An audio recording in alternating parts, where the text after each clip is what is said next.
Okay, so it has been lightly confirmed that Captain America 3 could potentially be called Civil War, which will actually also be a movie that will star Robert Downey Jr.'s Iron Man.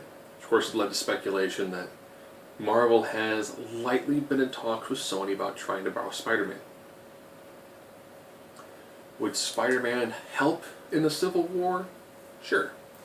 Do I really want to see Andrew Garfield in the main Marvel universe? If you're trying to do a thing that's Miles Morales, people aren't going to get as excited because they'll be like, that's not Spider-Man, unless of course you read the comics. You know, he's the Ultimate Spider-Man, or Ultimate Universe Spider-Man. Soon to become main universe Spider-Man. That's Ultimate Story. And then the others are going, well, there's not enough people to do Civil War. Now, I think they have Iron Man 3 slated for 2016. So, as of current, you have Iron Man, Hulk, Captain America, Thor, Iron Patriot, formerly War Machine. You have Hawkeye, you have Winter Soldier, you have Black Widow, you have Falcon. Between now and then, you will also introduce Vision, Quicksilver, Scarlet Witch, Ant-Man. Potentially also end up having Wasp, potentially. You also have Wasp in there. But the Netflix series will take off, and you'll have Iron Fist, Luke Cage, Jessica Jones,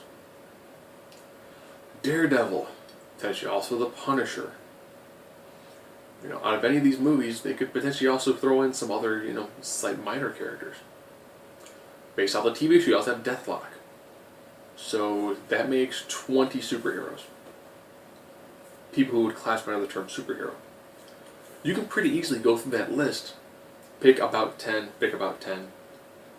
and pretty much be set for doing a much larger superhero versus superhero sort of sequence. Which I would hate to say, but I would almost kind of makes sense that you would take it that route. You're probably thinking, why? Well, there's the main reason why. Revel off your villains. Take a moment to think about all of the villains that are still alive in the Marvel Universe. Loki. Hydra. That's it. So you have Loki currently in control of Asgard, and you have Hydra. They don't know about Thanos. Minus, I didn't include Guardians of the Galaxies. Well, they're not Earthbound. I can picture Civil War happening, the superheroes beating each other's throats, not quite getting along. And then maybe the end of that one, potentially being something crash landing, and it's the Guardians. Probably that wouldn't make any sense at all. Sure it would. You could either have the Guardians crash land there, then the Guardians sequel will be everything that happened before that, or you wait till after Doctor Strange, so the Guardians crash for Doctor Strange, and that's what brings in your Thanos. So your superheroes will not be on the same page, and then all of a sudden they'll be in this massive battle with essentially a cosmic demigod. So you can have a whole host of heroes, and you might as well round off 20.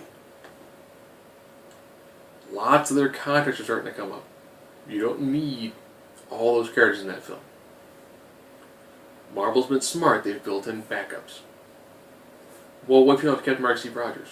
Well, then you can pretty easily go, okay, Cap's out, yeah. Falcon, you're in. Okay. Robert Downey Jr., you know what, guys, I'm done. Alright. Robert's out.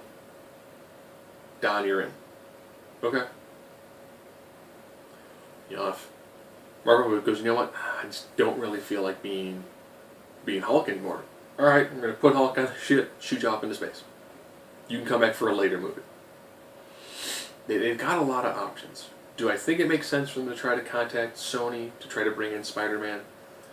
If anything, it would look awesome for those shots when you've got all of them together in Spider-Man. It would make for a very, very impressive sequence. Personally, I wish they could get on better details with Fox. Because let's be honest. If Hugh Jackman's last role as Wolverine would be him fighting Mark Ruffalo, come on. Come on. An Avengers versus X-Men movie, that could be when Fox kind of goes, you know what? We've got a cast of like 30 characters. You've got a cast of like 30 characters. Technically, we can do 2 movies, okay? We can take some of your group and we can produce an X-Men versus Avengers. You can take some of our group and you can do an Avengers versus X-Men film. Those 2 movies together would just make it rain money. And not like paper money. I'm talking like it's going to rain gold. And not like gold leaves, like bars. It's going to just rain death of money.